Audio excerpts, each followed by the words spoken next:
Hello, my name's Helen and I'm part of the Science Ceilidh band. So my background is in geophysics and I met Lewis at university and we played a lot of folk music together. And we've both been involved in lots of science communication. So when Lewis came up with the project of the Science Ceilidh bands, I was really interested to get involved and I play the flute. So in the Science Ceilidh band, my role is as the schools coordinator. So I work with Lewis going to various schools and doing science shows, normally as part of science festivals all across the UK. So as well as that, I play in the Ceilidh band and we play at lots of events, science events and otherwise. And at the moment I'm helping organise a project up in Orkney where we're working with a rural community up there and we're doing some shows in the school, some community workshops, and at the end of the week we're going to have a Ceilidh bringing everything together, and that's a project I'm really excited about at the moment. So since my background is in physics, I've always tried to get as much physics into our school show and our Ceilidh dances as much as possible. So I'm really keen to develop some new space dances. In the future, I'm looking forward to studying doing a PGDE in Maths and Physics secondary teaching. And hopefully I'll be able to continue playing with the band a bit and use some Science Ceilidh dances in my own lessons. So my name is Lewis Hu. I'm the director and founder of the Science Ceilidh project, which really came about as a collision of some of my real interests.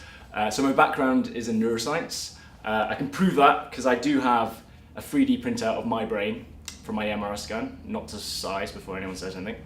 But then I'm a fiddle player, and so kind of mixed with an interest in education and working in science communication. A couple of years ago, the idea of Science Ceilidh, like all good things, came about in the pub after a couple of discussions and a couple of chats.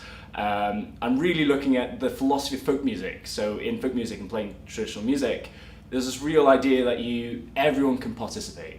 So it's not about being an expert, it's really about bringing people together and everyone trying and everyone having a voice. And so that's exactly what we try and do in science festivals and in science communications, really trying to encourage everyone to participate, even if they're not a scientist or an expert, but feeling that everyone can engage on some level.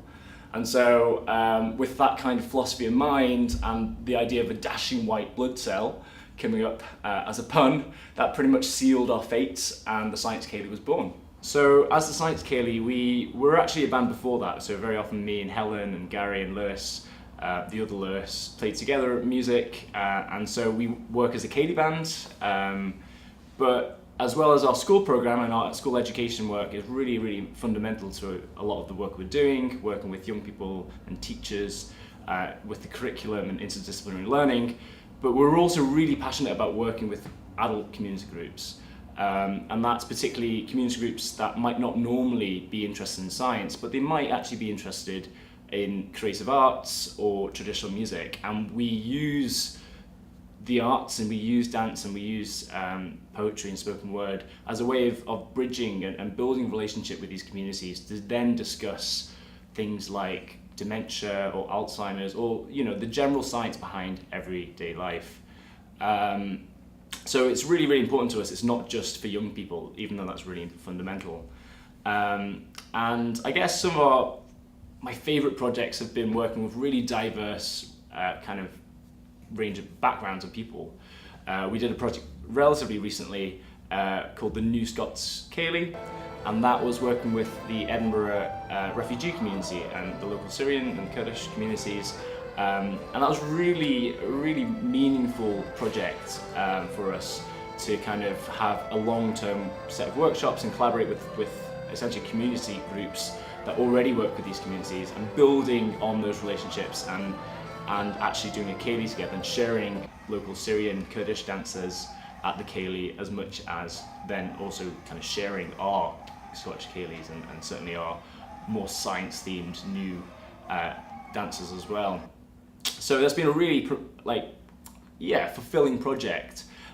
So much that we've even got a few of our the young people we're now teaching fiddle, and we've got these long-term ties that we're hoping to build on in the future as well. So very excited about that. We also sometimes do more situational kind of community projects in places. So we have a project called Leaf Labs, which is a regular project out in Ocean Terminal, which is a shopping centre here in Leith. And that's working with members of the community who don't normally perhaps engage in science, but whilst they're shopping, we give them the opportunity to ask science questions. They can put it into the post box, and then at least once a month we have activities tied to the 4 universities answering the questions that people have been proposing. So really trying to ensure that we're not just assuming we know what the community are interested in, but actually answering the questions that we got from the community. And actually we get some amazing questions from that process. So in terms of our aspirations for the Science Ceilidh, I think we're living in a really exciting time for science education and science communication generally. Right now we're standing in the Ascus labs in Summerhall, and it's one of the first publicly accessible science art spaces for experimentation across these kind of boundaries perhaps. And I think there's a lot more appetite for this type of innovative science education work, looking at science as part of society. And I think the Science Ceilidh has a lot that we can offer in that space too. A lot of our projects, which are more community-based, we really want to keep going. That's really important to provide longevity and sustainable engagement. It's not just about the one-offs. Really, really excited for the future ahead. And I think long may there be more dancing, and long may there be more science.